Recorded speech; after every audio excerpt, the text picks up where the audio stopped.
Give Maggie a warm round of applause. Hi everybody, sorry I'm late. Alan tricked me. I was in the bridge last time, so I felt that was where I was going to be again. But lovely to see you all. I see some familiar faces, so that's fantastic. Is it on? Yeah, you have to have it closer. Closer? You might want to hold on to it, actually. Got it. Better? Yes. Alrighty. Thank you. No, you have to close it. It has to be up closer. Up closer? Alrighty.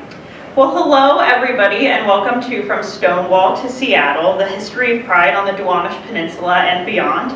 My name is Maggie Case, and as Alan said, I'm the Executive Director of the Southwest Seattle Historical Society, and I'm really excited to be joining you all today. Is the mic on? It's on. It's on. Even closer? Yeah, that's better. That's really better. Alright. Well, I'm excited to be joining you all today. I'm going to kick off today's session telling you just a little bit about the Log House Museum, which for those of you who have been to a session with me before, nothing's changed, but we're open now, so you'll get to hear it all over again. And then we'll dive into just a little bit of LGBTQIA+ history at large, the history of Pride, and the legacy of how some Pride events play out in Seattle. But before we begin, I just want to take a moment to acknowledge the fact that the Southwest Seattle Historical Society and our Log House Museum are located on the ancestral lands of the Duwamish people past and present, and take a moment to just thank them with so much gratitude for being the stewards of the land past and present. Oh, it doesn't want to work. And of course, I have to thank our sponsors. From Stonewall to Seattle is made possible by the generous support of our sponsors, Luna Park Cafe, For Culture, Alki Beach Academy, and Home Street Bank. Before we completely dive in, of course, I've got to tell you just a little bit about us. The Southwest Seattle Historical Society's mission is to promote local history through education, preservation, and advocacy. The Historical Society hosts a wide range of programs like this one that you're about to enjoy, hopefully, and that explore the history of the Duwamish Peninsula, and we can't offer programs like this one without your support, so thank you all so much for being here. I really appreciate it. And we also run a physical location, the Log House Museum, which is located on 61st and Stevens, right off Alki Beach, and is open from Friday through Sunday from 12 to 4 p.m. Our current exhibit is The Spirit Returns 2.0, a Duwamish and settler story, which is in partnership with the Duwamish Longhouse and Cultural Center and explores on our end the early history of settlers who came here in the 1850s and some of their motivations and the ways in which they sort of changed the legacy of this area today. So without further ado, let's jump right in. A little bit about me professionally is on the screen, but the field of LGBTQIA+ history is especially exciting and especially personal to me. As a young bisexual woman, especially when I was in the closet to the majority of people that I knew, I often felt alone and isolated from the rest of the queer community. When I was in history class, when I was in any class really, I didn't see myself. I didn't see myself represented. I didn't see words that described me and my life experiences. On the one hand, it wasn't like my experience was being overly romanticized or misrepresented, but on the other hand, it just wasn't there. It was invisible, and I felt invisible. And now, as an adult, I can see the places where queer history slipped through the cracks of my education, and where it's likely slipping through the cracks of education for so many queer kids today who just want to see themselves represented in history and to feel like they aren't a new invention and that they aren't feeling like this for the first time. I don't typically dive into quite so much of who I am personally when I'm giving a presentation, and I don't mean to say this in terms of like a woe is me sort of experience. I tell you this for two very specific reasons. The first reason is because I think transparency is the best policy for everybody, especially for public historians. And my own experiences with queerness and bisexuality and pride are hopelessly wrapped up in the presentation that I'm going to give you today. So I tried to be really objective about this, but I'm in a position of authority by standing 2 steps up today, so I wanted to give you all the facts so that you could accurately assess everything that I'm about to say to you. But then the second reason is that I really want you to know from the bottom of my heart that it's an honor to get to stand here today as a historian and answer the questions that I had when I was 13 and felt alone, when I was looking back at history and was like, where are the queer people and why can't I find myself? And it's heartening to me to be able to stand there and say to my 13-year-old self, they're right here and they always have been and they always will be. Now, I'm not a social scientist, but from what I can gather as a layperson, this is the experience a lot of queer people have while they're growing up. I am certainly not the first, yes? Could you say how old you are and how old you were? I mean, what year it was when you were, Yeah, great question. So I'm 26 and I only graduated high school 9 years ago. So for some context, I think that a lot of times we feel like huge strides have been made in LGBTQIA equality in the last 20 years, and I don't want to underrepresent that because that is absolutely and certainly true. But even 10 years ago when I was growing up, coming out to everybody that I met felt scary, and it felt very literally dangerous. And some really important people in my life today don't know that I'm queer still, because that active sense of danger still feels like it's present. And I'm very lucky because I am a young white lady who appears to be able-bodied, who is currently married to a dude, so I appear to be straight in most circumstances. So I can't help but wonder sometimes that if I still feel that danger very palpably, what is it like for people who aren't wrapped up in as many layers of privilege as I am today, and what does that danger feel like? But yeah, that's a great question. That context is super important for all of this. As I was saying though, I'm definitely not the first person to ask these questions, and unfortunately I don't think I'm going to be the last person to ask these questions either. Gen Z, I think, is especially funny about the ways in which they ask these questions. They often look at their history textbooks, and many of them are braver than I was because they say, where are all of the queer people? Why are lifelong friendships between women especially categorized as only being friendships when they were never married, when they lived together their entire lives? Why does it feel like this experience is very specifically being othered and pushed to the side? And now that I'm a grown-up and a historian myself, I can say that the answer to that is actually kind of complicated, because LGBTQIA history and spaces have actually been relatively well documented for the past 40 years. The problem is that it doesn't necessarily make it into what's kind of called popular history, the things that we all think about. It doesn't make it into our textbooks necessarily. So often kids, when they're growing up, are left with this idea that queer history just is being completely pushed to the side, isn't being talked about, isn't being thought about. There are centers now around the country that specialize specifically in archiving and documenting and studying queer experiences throughout history from time immemorial till now. And field specializations that range from trans studies to the intersection of race and gender and sexuality, to the specialization of police surveillance and sexuality and how those things play out. There's a whole sector of queer history that's dedicated to how we describe the relationships of non-heteronormative people in the past even. Do we use the current lexicon that we have to describe identity? Yes.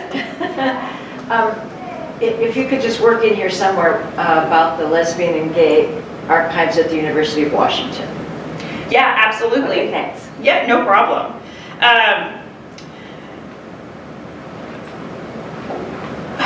So one of the things that is sort of being specialized is how we talk about those relationships in the past, whether we use some of the language that we have today to describe those people, whether that's not appropriate necessarily because that isn't how they would have identified in the past and we would then be ascribing identities to them. In many ways, that specific field of study is a whole kind of group. It's probably a separate lecture in and of itself because there's so much intensity, I think, about how we label ourselves and therefore not wanting to mislabel people in the past, but then simultaneously also represent those people accurately and fairly. It's a hard balance to navigate. And yeah, as you mentioned, one of the premier places to study LGBTQIA history is at the University of Washington. They have a huge collection of queer materials writ large, and they do a lot of work to sort of bring some of this history more into the mainstream, which is really appreciated. and really important as well, because they offer up resources that would give kids like me more of a chance to see themselves really explicitly in history. There's also another really large research center at the University of Virginia that does a lot of this work. One of the scholars that I look up to most, her name is Rachel, she works there. And she actually specifically studies that idea of lexicon and what words we're using to describe that, to describe identity in the past, which is really interesting. So part of the problem, again, isn't that this work isn't being done, right? It's that the work that's being done isn't necessarily being represented at places like the Southwest Seattle Historical Society. I developed this lecture initially last year because I didn't see myself represented in my own work. And I also want to be clear here, my specialization in public history isn't necessarily in queer studies. So this is very much a group and gathering of other people's work, and I've got a list of citations that I can send you to at the end if you'd like to learn more. But I felt like it was really important to say something about queer history, because it's my identity, it's the identity of so many other people. And how do we bring it into that popular mainstream culture more? As I mentioned, LGBTQ studies first began formally sort of within the academy, so to speak, in the early 1980s. However, documentation and preservation of queer materials has been around for millennia.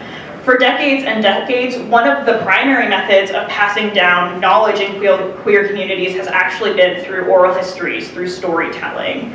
Keeping our own history alive by valuing it and treasuring it and passing it down to others in our community. This is, on a personal level, a really beautiful way to keep the history of a community and to be involved with one's elders in one's community. But on a professional level, this is also a great challenge, because it means that so much of what we know about queer history is filtered exclusively through one's personal experience. And that is important and wonderful, but it can also be hard to dig through that and find objectivity sometimes, to really figure out what happened. Because as we know from so many studies today, our memories are very valuable.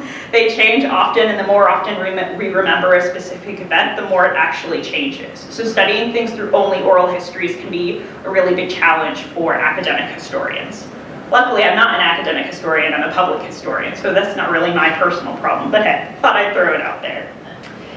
One of the events, though, that's been talked about most often, passed around recently from generation to generation, is the Stonewall Uprising, which has created a legacy that now inspires and informs modern-day pride parades and festivals. And it's also a historical event that actually has kind of a lot of misinformation spread around it. Partially because of this reliance on oral storytelling, and then partially because the story has become so ingrained in the origin myth about queer people in mainstream media. So the Stonewall Uprising was not the first protest against police raiding of gay clubs in LGBTQ spaces, but it is often the first that comes to mind when we think of Pride today.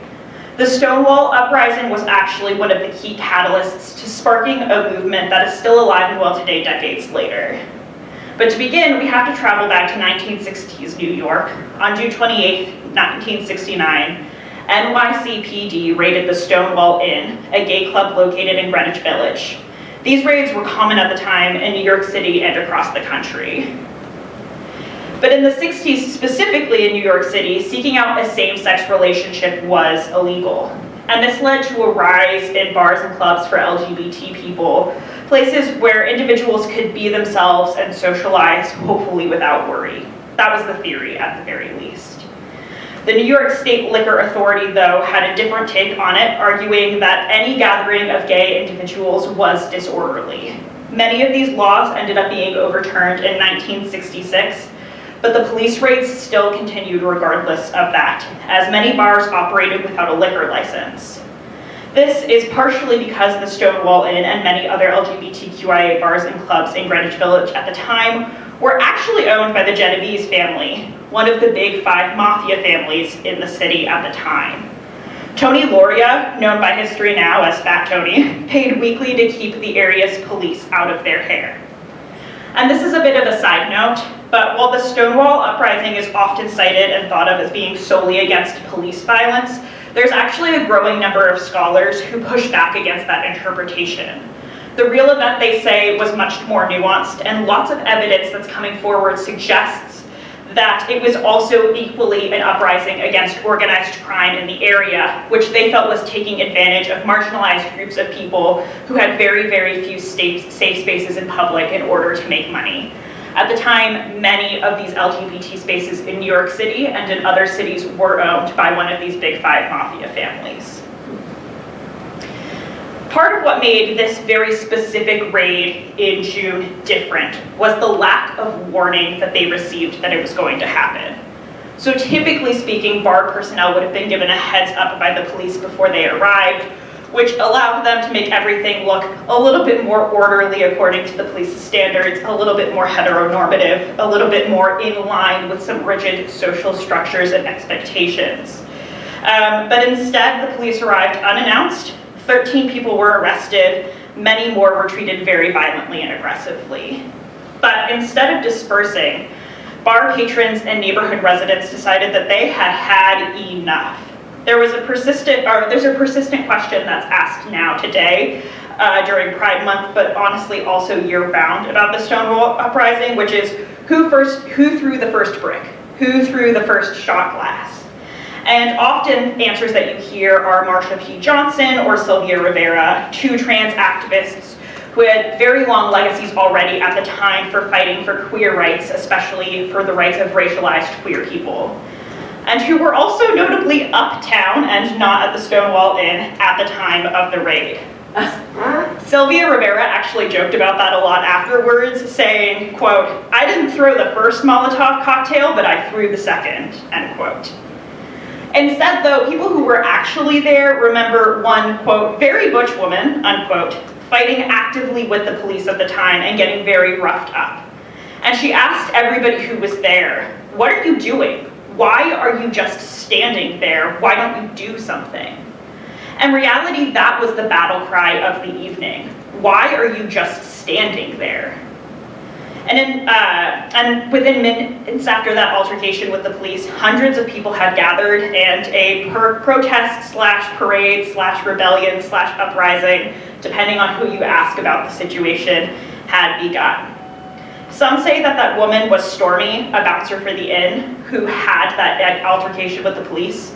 But Stormy later afterwards played very coy on the matter when she was asked about the incident. Throughout the years, she was actually very famous for sometimes confirming and sometimes denying that that was her in multiple interviews. She told everybody something different. So a lot of people that I know who had a chance to talk with Stormy feel very strongly that she either was or wasn't that person, and it's all based on what kind of mood she was in at the time, which is kind of funny. As I mentioned before, though, the Stonewall riots were far from the first protests against police violence targeting LGBTQIA people, nor were they even the beginning of activism for queer people in the United States. Raids and riots were happening across the country throughout the entirety of the 60s and even before. Stonewall, though, is an event that stuck. It was an event that struck people. And this is partially because Stonewall was purposefully commemorated a year later, and multiple influential organizations such as the Gay Liberation Front, Human Rights Campaign, GLAAD, and PFLAG were founded as a result of that protest specifically. And 1 year after the original protests, thousands gathered at the Stonewall Inn to march in protest to Central Park. The official event title at the time was Christopher Street Liberation Day, but the slogan that was chanted was "Say it loud, gay is proud," which is a clear pushback on social sentiments at the time that to be anything other than cisgender and heterosexual was a cause for shame. Christopher Street Liberation Day was intended to be a yearly event, and following that, Pride events were then established across the country in major cities. By 1970, most of the Pride events that were happening were in New York, San Francisco, and LA, and then beyond that, they were cropping up everywhere in every major city. So what was happening in Seattle while that was happening? Meanwhile, in Seattle, the fight for LGBTQIA rights was also raging on. In 1967, Seattle's first gay rights organization was formed by UW professor Nicholas Heer, which was called the Dorian Society. The Dorian Society was a social action organization that was dedicated to protecting queer rights. On July 7th, 1969, just days after the Stonewall Rebellion ended, they were able to open Seattle's Dorian House, which provided counseling and employment services to gay people at the time. Dorian House was actually the first organization of its type in the entire country, which is really exciting. And at the time, Seattle was increasingly becoming known as a tolerant city, although what that meant in practice was kind of anybody's guess, when men were often being arrested and convicted of crimes of sodomy. And the city's assistant police chief Cook was quoted in the Seattle Times as saying, quote, "The word got out that Seattle is soft on homosexuals. We're not going to let this city get like San Francisco." Having said that though, Seattle wasn't necessarily known for police raids at bars and clubs as other cities with large LGBT presences were, such as New York and San Francisco. Here, gay bar and club owners often paid monthly bribes to ignore drag performances and paid weekly bribes to turn a blind eye to same-sex dancing. For a while, this corrupt system seemed to be working on the surface at the very least. Gay spaces really flourished and exploded in Seattle in the 60s, especially in Pioneer Square. But then it became pretty clear that what seemed functional on the surface was in reality anything but. A man named McIver Wells, owner of the Madison Tavern, spent 7 years working in secret with the FBI to expose these payments to the police, keeping track of how much and which officers were involved. And yet when that story broke in 1966, what was focused on wasn't corrupt policing or bribes or anything like that. The story was that Seattle had a homosexuality problem. In the early 70s, some of the officers involved were convicted, but not all of them.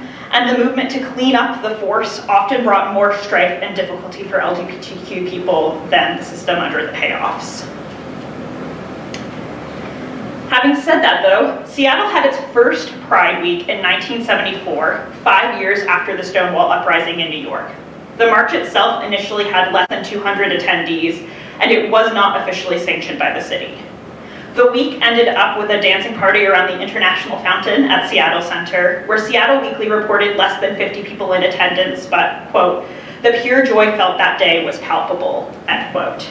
By 1977, just 3 years later, the parade had grown to include over 2,000 people and was officially sanctioned as Gay Pride Week by then Mayor Wes Ullman. This official designation happened hot on the heels of Seattle voters rejecting Initiative 13, which would have stripped employment and housing protections for gay rights and lesbian individuals. In 1992, Seattle Pride expanded very purposefully to include bisexual and transgender people. While trans identities are still celebrated at Pride events, in 1997, Seattle made history again by being the first history to host a specific trans pride, an effort to boost visibility of identities outside of gay, lesbian, and bisexual individuals. That first iteration of Trans Pride only lasted until 2000, but it came back in 2013 to celebrate transgender, intersex, and non-binary people. The new iteration of Trans Pride is actually still going today, which is really exciting. And I believe that they're in person this year, which is even more exciting. Having said that though, Seattle Pride is often thought of as being sort of one large citywide event, but in actuality, many neighborhoods celebrate differently and host their own specific and nuanced events. Like the creation and then the recreation of the Trans Pride Parade, one size doesn't fit all when talking about celebrating your own identity and living openly and freely. Many individual prides take that into account. Some are old and some are new, but I think at the end of the day, they all share the goal of making everyone feel valued and included. On the Duwamish Peninsula specifically, there are multiple different Pride events that happen every year, some at different times. Excuse me. White Center Pride is the first LGBTQ+ Pride festival made specifically for White Center. They were founded in 2019 with 2 goals. One, to offer a week of LGBTQ+ specific events, and to get people in White Center engaged with and excited about their neighborhood. According to a press release sent out by the organization, a spokesperson explained, quote, "There has been a lot of talk that White Center is becoming the new Capitol Hill. But we're not trying to be the new Capitol Hill. We want White Center to be White Center. We just want more people to be able to experience it." So is this White Center, the picture? This is a picture of Seattle Pride specifically, so this is downtown. Oh, okay. Having said that though, the lack of an official Pride event in White Center doesn't mean that LGBT history or community began in 2019, of course. White Center has long been a community that LGBT people have flocked to, and events like Southgate Roller Rink's monthly Pride Skate Night have been going on for years and years, and have a really, really dedicated following. Incorporating local favorite bars and already established events means that White Center Pride has really been able to serve their neighborhood and its needs. Another peninsula community, South Park, is often dramatically styled as being Seattle's most forgotten neighborhood. In reality though, South Park is a very tight-knit community that's been celebrating Pride in a way that fits their needs for almost a decade at this point, with a community picnic that features music and dancing and food, and offers specific story times from drag artists, which are a lot of fun and very interesting. It's a time and place for community gathering that's fun for everybody. And then in West Seattle, we have Alki Beach Pride, whose roots started more than 20 years ago and became an official organization in 2014. They're about to hold their 8th annual official Pride event this year, and the Historical Society is proud to be the title partner for that event. This year we're gonna have a fun family movie night, we're gonna have LGBTQIA+ run booths, and the Historical Society is bringing a bunch of fun things for the kids to do, so it's really gonna be good for all ages, and we're very excited about it. But as I typically do, right before we close out here, I'm gonna take a little bit of time to have a movie break because I've now been talking for a long time. We're gonna watch this video by a journalist whose work and research I really respect, named Shane O'Neill, who put together a video for the New York Times in 2019 called "The Stonewall You Know is a Myth and That's Okay."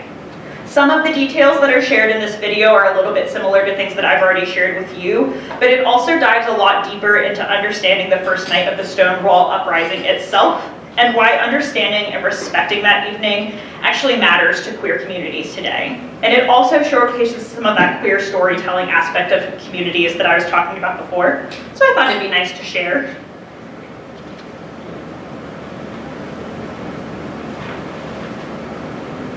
Oh no, it doesn't want to work.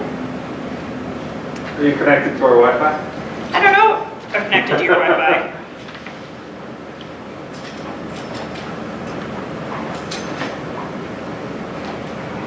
How embarrassing. That's okay. We'll put this in the blooper reel. I'm not connected to your Wi-Fi. Ah, let me go get that information for you. Technical difficulties all around. I can answer some questions though. Okay, great. I was just curious why you didn't include Capitol Hill as a neighborhood. That I moved down here in '94, and it was the Can I give you this microphone? Excuse me. Yeah. I said I moved down here in 1994, and I was curious why you didn't include Capitol Hill as a really important part of the Pride celebration and marches and so forth. That's a really great question, and the answer is that I am limited by the mission of my organization, which focuses specifically on the history of West Seattle, White Center, and South Park. Oh, okay. Sorry. But no problem. But you're absolutely right. Capitol Hill is a really, really important and still thriving queer community, and has been for decades. My organization's just really specific in our service area, so I like to try and highlight their neighborhoods, especially because some of the activities down there aren't as well known as what's happening in Cap Hill. Okay. All right, here's the Wi-Fi to the rescue. Quite vague. Apparently I'm having a rough day today, my friends. I'm very sorry. You're doing fine, Maggie. Alan, Yes. you do that. Yeah, of course. Thank you. Part of my reach. So there's two microphones here. And her paper dropped. Oh, good point. She dropped one of the papers. Oh, thank you very much. Sorry.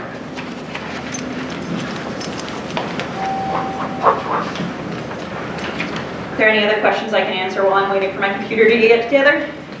Do you know if, Do you know where the LGBT archive is of UW? Like physically its Uh-huh, location? uh-huh. I believe it's in the library, but I'm not entirely certain. Huh. I thought it was out at Magnuson, and then Magnuson stuff got moved, but I didn't know. Yeah, I think that it moved to maybe Suzzalo is the last that I heard, but I don't know specifically where it's being stored right now. I would assume Suzzalo, though, they have the most space and they often take in archival materials when stuff's being renovated at other parts of UW. Uh-huh. Yeah, I can't get anybody to answer the phone. Yeah. So I haven't been able to find out where it's at. Mhm. Thank you. Absolutely. There's a place over in West Seattle too, like, I think it's called the West Seattle Senior Center, Yeah. that has a good community for gay and lesbian. Oh, yeah? Yes. Oh, yeah. They do indeed. I gave this presentation there and it was a lot of fun. Yes, they have like drag queen parties. It's really fun. Yes. And say again, where? West Seattle, I think it's Senior Center. Yeah. Mm-hmm. We have a very strong fondness for our drag community in West Seattle. Alrighty, here we go, my friends. We made it in the end. Stormy DeLavier. Marsha P. Johnson. It's a question that calls attention to overlooked LGBT elders, but also Jason Mraz threw the first brick at Stonewall. Judy Garland through the first brick. Scarlett Johansson. It's become an inside joke about queer icons and straight allyship. 50 years after the police raided the Stonewall Inn and its patrons mounted resistance on the street outside, I still didn't know the answer to this question. Who threw the first brick at Stonewall? What I did know is that I had heard this story over and over again. The gay rights movement was born in 1969 at a beloved gay bar called the Stonewall Inn. The Stonewall riot began when a drag queen, bereft by the death of Judy Garland, threw a brick at a police officer. The riot culminated in a Rockette-style kick line of drag queens facing down tactical police in riot gear. It's a beautiful story, but it's not exactly true. So, I gathered some people who were at Stonewall in 1969, some historians who had spent years studying LGBT history, and some contemporary queer writers to ask them, what's wrong with this account of Stonewall? They helped me break it down bit by bit. It didn't begin at Stonewall. Before Stonewall, we had the Daughters of Bilitis, we had the Mattachine Society. There was the sip-in at Julius's. And the movement in the world dates back to 1897 in Berlin with the founding of Magnus Hirschfeld's organization, which was the first gay rights group. So if gay rights didn't begin at Stonewall, why was Stonewall important? Because it led to the creation of the gay liberation movement. Gay Liberation Front was born out of the ashes of Stonewall. Gay Liberation Front is literally why we have everything we have today. They planned a march on the first anniversary of Stonewall. And people forget that there were 3 pride parades. I was at the one in Los Angeles in 1970. We had a big jar of Vaseline on a float. It was a really in-your-face float. Oh, wow. Now here's a fundamental question about Stonewall. Was it a riot? All we did is we were cheering and dancing in the street. That's not a riot. It was just a loud and bawdy, fun group of guys until it turned into a riot. It is called a riot, an uprising, a rebellion. I like the word rebellion, not overthrow the government rebellion. Rebellion from within. Next, was the Stonewall Bar as idyllic as some media portrays it to have been? The Stonewall Inn was a safe haven for the queer community. But it was a joke. It was a hellhole. Dirty, rundown, mafia run, Mafia sleazy bar, and they watered down drinks. watered down drinks. There was a much better bar called the Cherry Lane. The 10th of Always. Cookies. So the Stonewall Inn was neither New York's only gay bar, nor an especially beloved institution. Now, let's talk about that drag queen who started it all. They said that she threw the first shot glass at Stonewall, and it was the shot glass heard around the world. One of the persistent myths about Stonewall is that Marsha threw the first cocktail glass.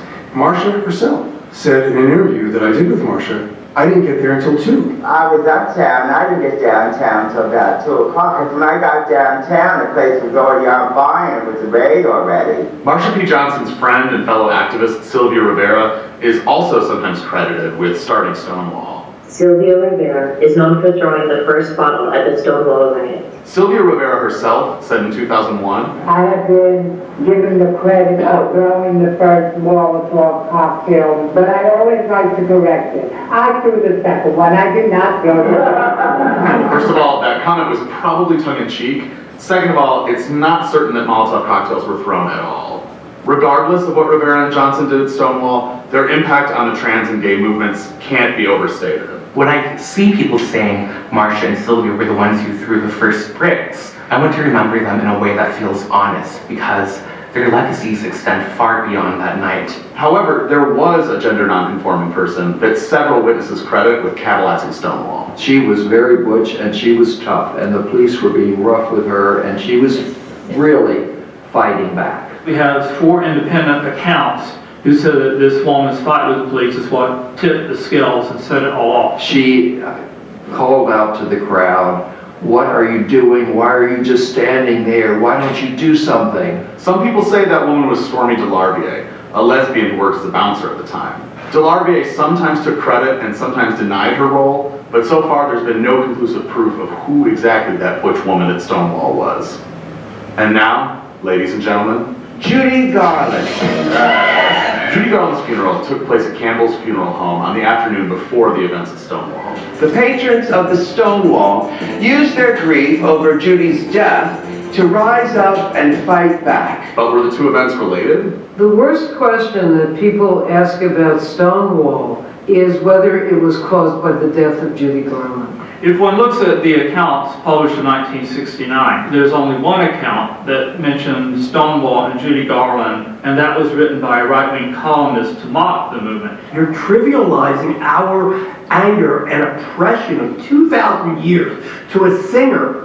So I went to Judy Garland Street, and a lot of Stonewall was here. Oh, it was like Noah's Ark. All of Judy's fans. God bless Judy Garland. But no, she was not the cause of the Stonewall riot. No. So now, let's talk about that brick. One of the most derided representations of the first brick came from the 2015 movie Stonewall. Giant power! All anyone wants to talk about is who threw the first brick. Who threw the first brick? They claim I threw the first brick. First off, it asks were bricks thrown. Where were those bricks found? Apparently there was a construction site that had a pile of bricks. I heard that last Did they show you a picture of that construction site? It's possible they were pulling rocks from the street. I haven't determined where that would have been unless it was in the park. If there's a tree pit, they're usually lined with something. Around this tree, there were these stones. I pulled up the stones. I know I threw stones. I don't know if I threw a brick. I doubt it. I think I was a stones man. So objects were thrown that may or may not have been bricks. But amidst all this chaos in the streets, did they really form a kick line while facing down to the east and west here? No, there was not a kick line at Stonewall. There were many kick lines at Stonewall. And I'll be glad to give you the lyrics. We are the Stonewall girls. We wear our hair in curls. We don't wear underwear to show our pubic hair. It was done to the tune of the Howdy Doody theme. It's howdy doody time. You're right, it is. All right, so we've worked out a framework for what happened at Stonewall that many people can maybe mostly agree on. But why does this even matter? Why are we nitpicking this to death? Because when we talk about what happened at Stonewall 50 years ago, we're also talking about issues the LGBT community is still wrestling with today, namely transphobia and racism. There's one graphic I'm thinking about in particular, trans women of color throwing bricks at cops gave me the right to get married. I think a lot of people cling on to these narratives because trans women of color are often already sidelined. I mean, there were some individual people of color, but it was not a group of trans people of color who started the rioting. If people start telling stories not as they were, but as they would like them to be, that procedure can be used by anybody for any purpose. So I think that we need to be consistent in the truth. If we're demanding that our history be respected, then we have to respect it ourselves. You have to apply the same criteria to our history, that it be worthwhile, that it be accurate, that it be well researched. We should recognize our warts as well as our flowers, as it were. I mean, I think historical literature is real. How do we tell a history of something when our lives aren't in archives? Speculative fiction and historically informed fiction, to me, are ways to answer that question. And it doesn't have to be true to be meaningful. Stonewall was a messy evening. LGBT histories are very messy. I think naming that doesn't take away from the importance of what happened. I don't think anyone threw the first brick at Stonewall. And at this point, I don't care who threw the first brick. Oh, I don't think it matters. And it doesn't matter. Like, it doesn't matter. It's okay that we don't know. If it wasn't a brick, it was a rock. it wasn't a rock, it was a purse. If it wasn't a purse, it was a shoe. If it wasn't a shoe, it was a glass. If it wasn't a glass, it was a dirty look. It was all of those things. It wasn't just that day, it was days before, and it was many years after. It's 50 years later, and we still can't agree on exactly what happened that night. But that's all right. Stonewall was about people reclaiming their own narratives from those that told them they were sick or pitiful or didn't even exist. Part of telling your own story means living openly and partying at parades, but it also means contending with other people's versions of that story, even if theirs doesn't match perfectly with yours. As Chrysanthemum Tran said, that can be messy, and that's okay. I love a messy party. Hey, this is Shane. I produced this video. We expect... Very cute. I hope you enjoyed that. I really appreciated that video, both as a way of showcasing the ways in which queer history is so often passed down through oral histories, and I think Shay did a really good job at making that piece of history fun. But before I go, I just wanted to leave you all with some closing thoughts today. June is, of course, Pride Month, and this is a Pride event, so that's why I focused on some areas of history that highlight from around the Stonewall Rebellion to beyond talking about Pride. But having said that, I really just want to honor for a second the fact that LGBTQIA people have lived here, specifically in this area, since time immemorial. We have some early settler accounts that show LGBTQ people moving here since the 1880s, and the first bouts of anti-gay legislation coming up as early as 1893 in Seattle specifically. Really? Mm-hmm. Sheesh. Queer histories have often been systemically erased and pushed to the side, ignored. And while there are archives that document that experience now, which is really exciting, they are, in comparison to other documentations of history, few and far between. Pride is important to me as a queer historian because it's a tool to push back against that erasure. It makes space. It's loud. Pride is a celebration, but it's also a political and historical reckoning, and it always has been. Pride of the present day has become consistently more celebratory, which is fantastic, and consistently more corporate, which may not be. Many of the corporations who use June as an opportunity to change their brand logos to rainbow colors and say love is love in their commercials are actually using their money to lobby for legislation and politicians who run on explicitly anti-LGBT platforms. This year, a company called Data for Progress named those top 25 corporations and the money that they have spent to actively harm queer communities. These are all Pride sponsors, and among them are companies like Type, Toyota, AT&T, Walmart, and Amazon. Wow. Mental illness caused by stigmatization and lack of acceptance in LGBTQIA communities is still on the rise. And around the world, gender nonconforming people are twice as likely to die as cisgender people.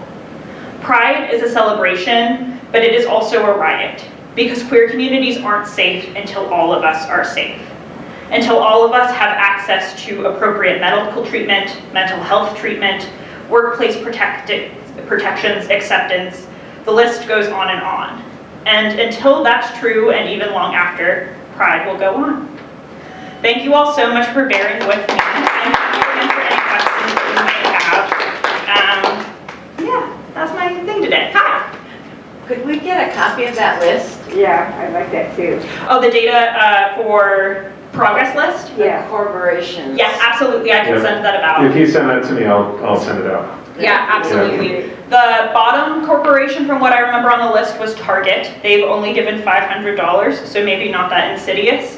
But the top corporation on that list was Toyota, and they've given over $600,000 to back and lobby anti-LGBTQIA legislation, while simultaneously sponsoring some of the largest Pride festivals in the country, literally right this second. So that list came out and kind of made waves in the community maybe 2.5 weeks ago at this point. They spent a really long time looking at the data and tracking where the money goes. So I thought I would share that. Yes. Yeah, thank you, good. Any other questions? Sorry, I almost ate the microphone there. Sorry, in comparison to what I've been through up here today, you're a shining star. Well, I did want to show on Hearthstone's social media, maybe I can get this in the screen.